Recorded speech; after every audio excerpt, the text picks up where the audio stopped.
حضرت عمر بن میمون رضی اللہ تعالی عنہ سے روایت ہے، قال قال رسول اللہ صلی اللہ علیہ وسلم لرجل وهو یعظہ، کہتے ہیں حضور ایک بندے کو واعظ کر رہے تھے اور واعظ کرتے ہوئے حضور نے اس کو کچھ چیزیں ارشاد فرمائیں۔ حضرت عمر بن میمون رضی اللہ تعالی عنہ ان کو روایت کرتے ہیں، حضور نے فرمایا اغتنم خمسا قبل خمس، اس شخص کو واعظ کرتے ہوئے فرمایا پانچ چیزوں سے قبل غنیمت جان لے۔ وہ 5 چیزیں کون سی ہیں جن کو 5 چیزوں سے قبل غنیمت جاننا ہے؟ اب سنیے حضور کیا فرما رہے ہیں، شبابہ کا قبل حرامے کا، اپنی جوانی کو بڑھاپے سے قبل غنیمت سمجھ لیں۔ آج جوانی ہے، کل نہیں ہوگی۔ جوان اپنی توبہ کو مؤخر کرتا ہے، کہتا بوڑھا ہوں گا تو میں ہوں گا اور مسجد ہوگی، اور اس طرح جوانی برباد کر دیتا ہے۔ جوانوں، عبادت کا جو لطف جوانی میں ہے وہ بڑھاپے میں نہیں ہے۔ سحری کے وقت اندھیرے میں کھڑا ہو کر کے مصلی پہ آنسو بہانے کا جو مزہ جوانی میں ہے وہ بڑھاپے میں نصیب نہیں ہوگا۔ بڑھاپے کا ایک اپنا لطف ہے، لیکن جس طرح ہر کام کا ایک مزہ جوانی میں ہے، ہر کام کا بھانکپن جوانی میں ہے، اللہ کو منانے کا اور اس سے لو لگانے کا دور بھی جوانی ہی ہے۔ اور حضور نے فرمایا وَشَابٌ نَشَأَ فِي عِبَادَةِ اللَّهِ، وہ جوان جس کی جوانی اللہ کی عبادت میں گزری، کل قیامت کے دن جب کوئی سایہ نہیں ہوگا، اللہ اس جوان کو اپنے عرش کا ٹھنڈا سایہ نصیب فرما دے گا۔ یہ کتنا بڑا اعزاز ہے جو جوان کو دیا جائے گا۔ تو فرمایا شبابہ کا قبل حرامے کا، اپنی جوانی کو بڑھاپے سے قبل غنیمت سمجھ لے۔ آج کوا ٹھیک ہے، آج ساری رات بھی قیام کرنا چاہے تو تھکن تیرے قریب نہیں آئے گی، لیکن بڑھاپے کے اندر تو چند قدم چل کے ہانپنے لگے گا، پھر کس طرح تو ساری رات قیام کر سکے گا؟ اس لیے جوانی کے ان حسین لمحوں کو غنیمت جان۔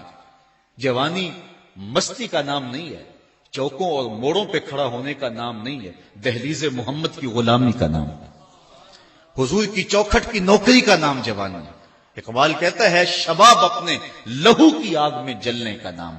آؤ جوانی کے مقصد کو سمجھیں، اس وقت امت کو جوانوں کی ضرورت ہے۔ آج پوری امت جس حالت میں ہے، اس وقت امت کو جوان فکر لوگوں کی ضرورت ہے اور جوان خون کی ضرورت ہے جو اسلام کے کام آئے، لیکن ہماری جوانیاں کہاں گزر رہی ہیں؟ آؤ اپنی جوانیوں کو دہلیز مصطفیٰ پہ لے آئیں اور حضور کی خدمت میں عرض کریں آقا ساری جوانی آپ کے قدموں پہ بار دیں گے۔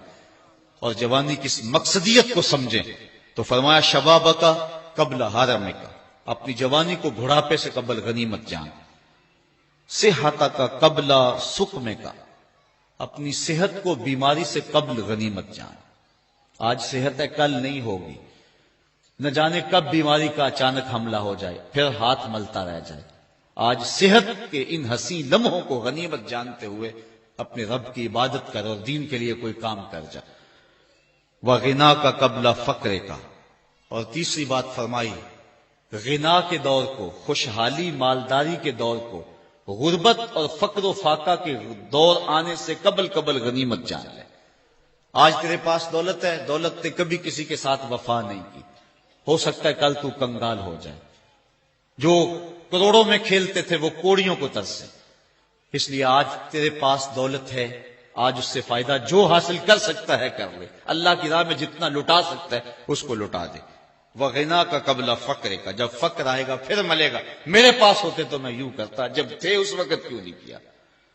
چوتھی چیز فرمایا وفراغ کا قبل شغل کا، فراغت کے دور کو مصروفیت کے دور سے قبل غنیمت جان۔ آج فراغت کے لمحے ہیں، آج تیرے پاس وقت ہے، کل تو وقت کے لیے ترسے گا، مصروفیات بہت ساری ہوں گی، پھر کہے گا وقت ہوتا تو میں یہ کام بھی کر لیتا۔ آج وہ کام جو تو بڑھاپے میں جن کے لیے ترسے گا، آج اپنی فراغت کو مصرف میں لے آ اور اپنے وقت کی قدر اور اپنے وقت کی قیمت جان۔ حضرت امام ابو بکر بن داسا علیہ رحمہ فرماتے ہیں کہ میں نے حضرت امام ابو داؤد سے سنا، وہ کہتے ہیں کہ میں نے حضرت نبی رحمت صلی اللہ علیہ وسلم کی 5 لاکھ حدیثیں جمع کی، پھر میں نے ان کا خلاصہ تیار کیا تو میرے پاس بچی صرف 4000 حدیثیں، ان کا بھی خلاصہ تیار کیا تو میرے پاس رہ گی صرف 800 حدیثیں، پھر میں نے ان کو بھی جب ملخص کیا، ان کا بھی خلاصہ تیار کیا تو میرے پاس صرف 4 حدیثیں رہ گئیں۔ اور کہا یہ مدار دین ہے، یہ اساس اسلام ہے، یہ اسلام کی جڑ اور اسلام کی بنیاد ہے۔ ان میں سے ایک حدیث انما الاعمال بالنیات، دوسری حدیث ان الحلال بین و ان الحرام بین، حرام بھی واضح، حلال بھی واضح، اس کے درمیان کچھ شبے والے امور ہیں، جو شبے میں پڑ گیا حرام میں پڑ گیا۔ اور تیسری حدیث من حسن اسلام المرء ترک ما لا یعنی ہے، آدمی کے اسلام کا حسن یہ ہے کہ وہ ہر بے مقصد کام کو چھوڑ دے، ایک ایک لمحے کی قدر کرے، ایک ایک ساعت کی قدر کرے۔ وہ کہتے ہیں وقت ضائع نہیں ہوتا، اوروں کے کام آ جاتا ہے۔ آج ہم نے بحیثیت امت مسلمہ اپنا وقت کھو دیا اور دشمنوں کے کام آ گیا۔ آج ہم کار مذلت میں ہیں۔ ہم نے فراغت کے ان لمحوں کو جو اب بھی میسر ہیں غنیمت جاننا ہے۔ اسلام ہمیں ایک ایک لمحے کی قدر کا درس دیتا ہے۔ اپنی زندگی کو مرتب کرو، اپنے شب و روز کو ایک ترتیب کے ساتھ گزارنے کا مزاج بناؤ۔ سارا سارا دن پھٹے پہ بیٹھ لینا اور ساری ساری رات چائے کے کھوکھے پہ گزار دینا اور حمام میں 3-3 گھنٹے جا کے گزار دینا۔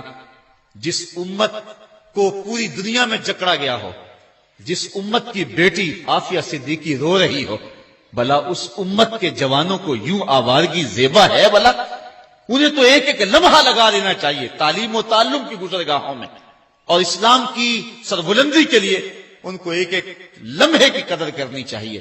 تو یہ اسلام کا حسن ہے کہ کوئی لمحہ بھی بے مقصد نہ گزارا جائے۔ تو حضور نے فرمایا وَفَرَاغَكَ قَبْلَ شُغْلِكَ، شغل سے قبل، مصروفیت سے قبل اپنی فراغت کو غنیمت جان اور اس کو کام میں لیا۔ اور آخر میں فرمایا وَحَيَاتَكَ قَبْلَ مَوْتِكَ، اپنی زندگی کو موت سے قبل غنیمت سمجھ۔ جب موت آئی تو پھر ہاتھ ملتا رہ جائے گا۔ میرے حضور قبلہ عالم فرماتے ہیں سے ثابت اجے حواس تیرے، کر لے نیکیاں رج کے تو، اڑیا رب رسول کیوں بھل بیٹھوں، آ رب رسول ول بج کے تو، آئی موت ایتھے رہسن کم تیرے، اگے واسطے چل ہن سج کے تو، کی آکسن لوگ یعقوب تینوں، جدوں ٹر پیوں سر منہ کج کے تو۔ جب کفن لپیٹ کے بکل مار کے چلا گیا پھر پچھتاوا ہوگا، کاش کوئی چیخ چیخ کے مجھے کہتا تھا، میں اس کی بات پہ لبئی کہا ہوتا اور اس کی باتوں کو سنا ہوتا اور من میں اتارا ہوتا۔ میں نے کانوں کی لذت لی اور چلا آیا اور میں نے ان باتوں کو من میں نہیں اتارا۔ کاش بندہ کہے گا مجھے ایک لمحہ دے دیا جائے، دوبارہ زندگی پہ پلٹا دیا جائے، میں تو پیشانی سجدے سے نہیں اٹھاؤں گا، لیکن پھر پچھتانے سے کچھ نہیں ہوگا۔ وقت پر کافی ہے ایک قطرہ بھی آب خوش ہنگام کا، جل گیا جب کھیت برسا می تو پھر کس کام کا۔ اس دن پچھتانے کا کوئی فائدہ نہیں۔ وَحَيَاتَكَ قَبْلَ مَوْتِكَ، تمہارے نبی تمہیں بیان کر رہے ہیں، تمہیں بتا رہے ہیں، تمہیں وقت کی قدر سکھا رہے ہیں۔ زندگی کو غنیمت سمجھ لو، صحت کو غنیمت سمجھ لو، فراغت کو غنیمت سمجھ لو، مالداری کو غنیمت سمجھ لو اور جوانی کو غنیمت سمجھ لو۔ یہ سب کچھ نہیں رہے گا، یہ ڈھلتے سائے ہیں، ختم ہو جائیں گے۔